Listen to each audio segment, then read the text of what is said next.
Assalamualaikum warahmatullahi wabarakatuh. Halo rekan-rekan semua, pada kesempatan kali ini saya Fiona Lilia Putri Adining Tias dari jurusan Manajemen Bisnis dengan program studi Administrasi Bisnis Terapan kelas 5A Pagi akan menjadi moderator presentasi.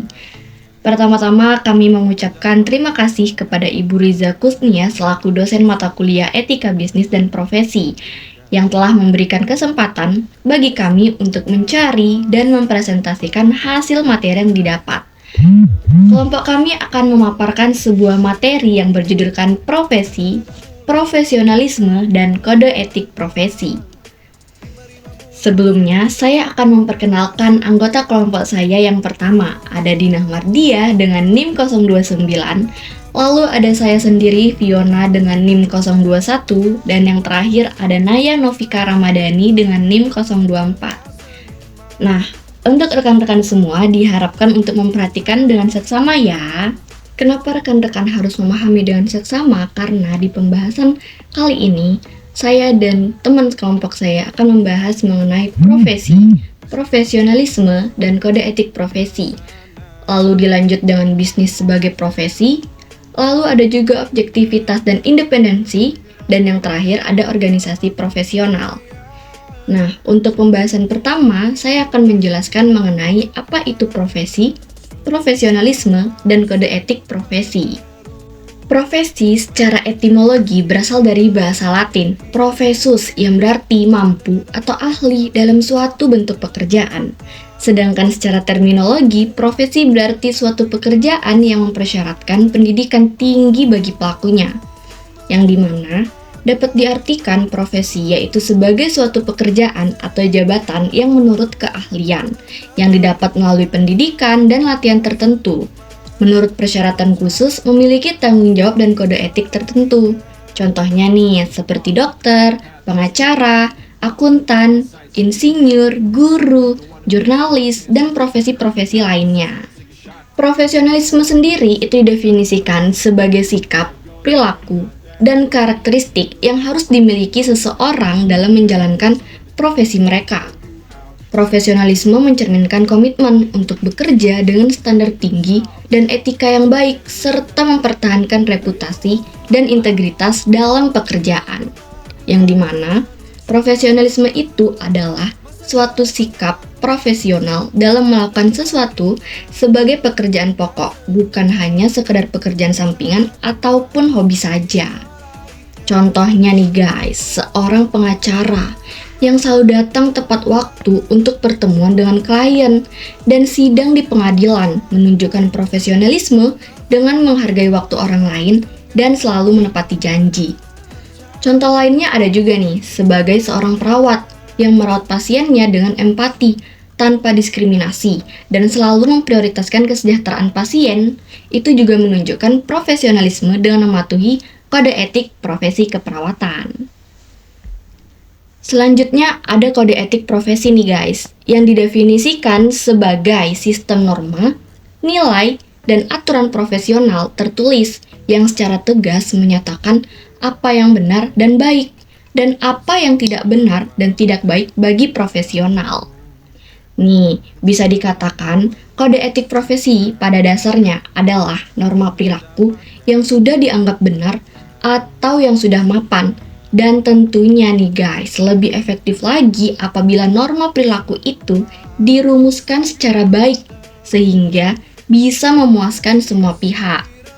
Selain dari definisi kode etik profesi ini juga bertujuan untuk menjaga integritas, kepercayaan, dan profesionalisme dalam suatu profesi. Contohnya, kita contohkan aja kode etik jurnalis. Apa sih kode etik dari jurnalis? Yaitu, jurnalis harus memastikan semua berita yang dilaporkan itu akurat, berdasarkan fakta, dan tidak menyesatkan publik. Jurnalis juga harus menjaga independensi dan tidak terpengaruhi oleh tekanan politik, komersial, ataupun pribadi. Serta, yang paling penting dari seorang jurnalis yaitu harus melaporkan berita secara adil dan tidak memihak nih guys, sehingga bisa memberikan pandangan dari berbagai sudut yang relevan. Itu saja pembahasan dari profesi, profesionalisme, dan kode etik profesi. Untuk pembahasan selanjutnya akan saya serahkan ke rekan saya. Kepada rekan saya, dipersilahkan. Baik, di sini saya akan menjelaskan terkait profesi, profesionalisme, dan kode etik profesi. Jadi dari tiga hal ini memiliki arti masing-masing. Kalau profesi ini adalah suatu pekerjaan yang menuntut untuk seseorang memiliki keahlian di bidang tertentu. Kalau profesionalisme ini yaitu suatu sikap profesional dalam melakukan sesuatu sebagai pekerjaan pokok, bukan hanya sekedar pekerjaan sampingan atau hobi saja. Lalu ada kode etik, yaitu aturan atau pedoman yang mengatur bagaimana seseorang atau sekelompok orang harus berperilaku dalam situasi tertentu. Kode etik juga mencakup aturan tentang bagaimana karyawan berinteraksi satu sama lain dengan pelanggan. Nah, lalu mengapa mereka terhubung? Profesi adalah pekerjaan khusus yang kita pilih. Profesionalisme adalah bagaimana kita melakukan pekerjaan itu dengan baik, bertanggung jawab, dan sesuai dengan harapan. Sedangkan kode etik profesi adalah aturan yang mengatur bagaimana kita harus berperilaku dalam pekerjaan itu. Nah, jadi ketiganya ini memiliki keterhubungan satu sama lain. Nah, selanjutnya ada bisnis sebagai profesi. Apa itu bisnis sebagai profesi? Bisnis sebagai profesi berarti menjalankan bisnis dengan cara yang profesional, mengikuti aturan etika, dan memiliki tanggung jawab moral yang tinggi. Ini berarti bekerja dalam bidang yang berhubungan dengan kegiatan bisnis, seperti menjadi manajer, pengusaha, akuntan, konsultan, sambil menjaga standar profesional dan etika dalam pekerjaan tersebut. Baik, selanjutnya ada objektivitas dan independensi. Nah, mungkin kita mulai dari objektivitas terlebih dahulu. Apa sih itu objektivitas? Objektivitas dalam pekerjaan berarti kita harus membuat keputusan berdasarkan fakta dan logika, tanpa dipengaruhi oleh pendapat pribadi, tekanan dari orang lain, atau kepentingan pribadi yang bisa mempengaruhi keputusan tersebut. Nah, jadi kita misalnya membuat keputusan itu itu berdasarkan fakta, tanpa opini kita, atau kita tuh ditekan dengan rekan-rekan kita untuk membuat keputusan tersebut. Oke, selanjutnya itu ada independensi. Apa sih itu independensi? Baik, independensi berarti seorang profesional bisa bekerja dengan bebas tanpa dipengaruhi oleh orang lain, sehingga mereka bisa tetap objektif dan menjaga kualitas kerja mereka.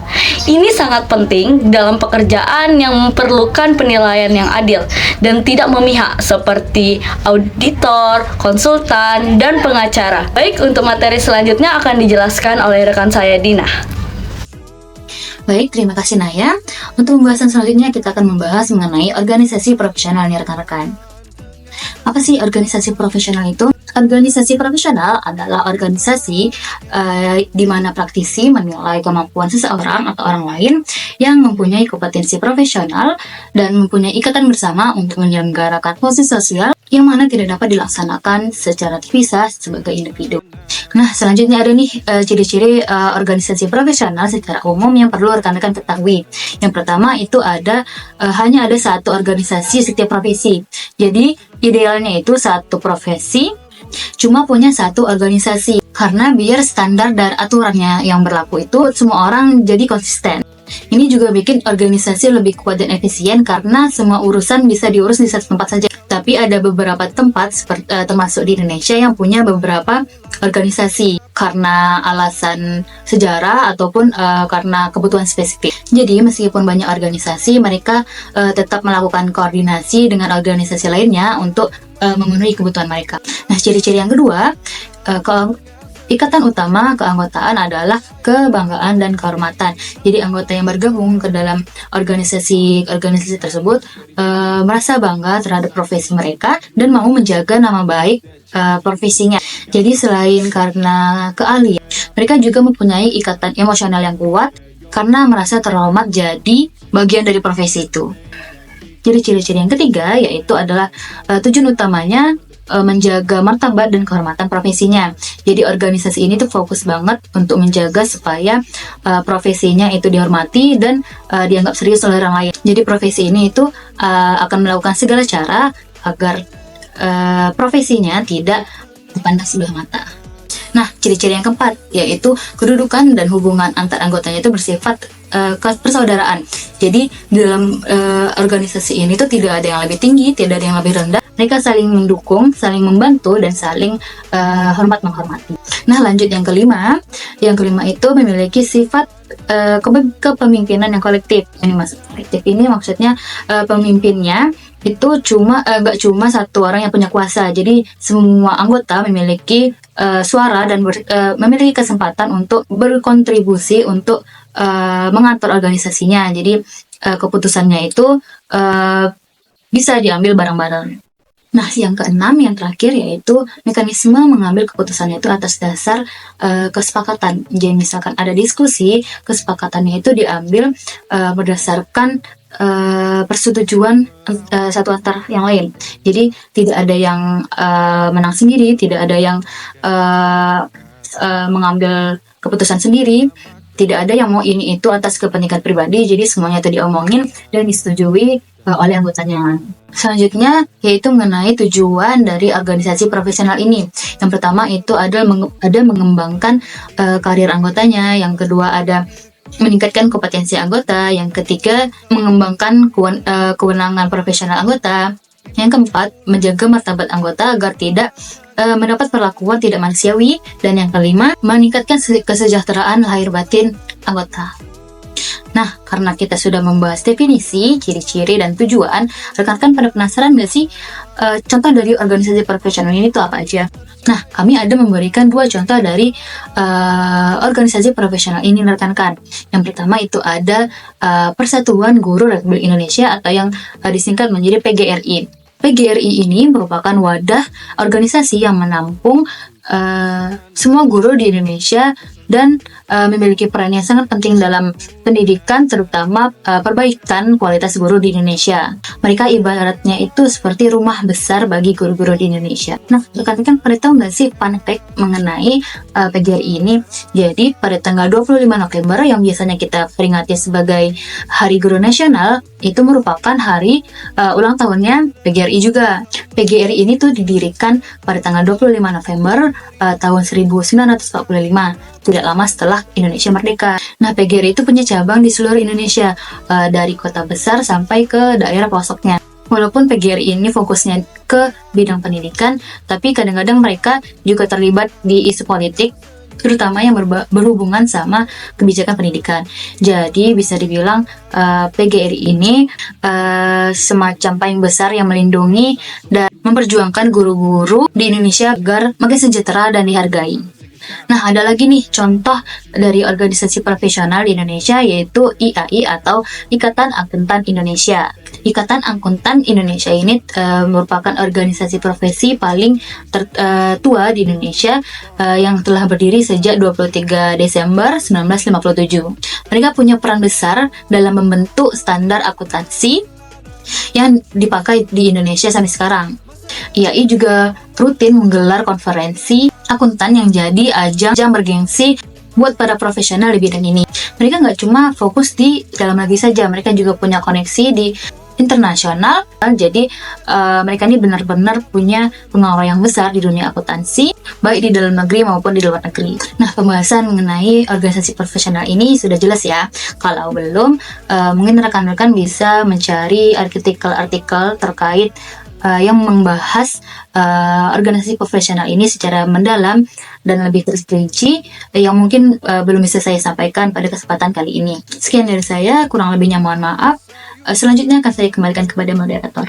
Baik, terima kasih kepada rekan-rekan yang telah menjelaskan materi yang telah dipaparkan. Kami selaku pemateri dari kelompok 5 mohon maaf apabila ada salah kata atau kurang kata yang terdengar. Saya selaku moderator pamit undur diri.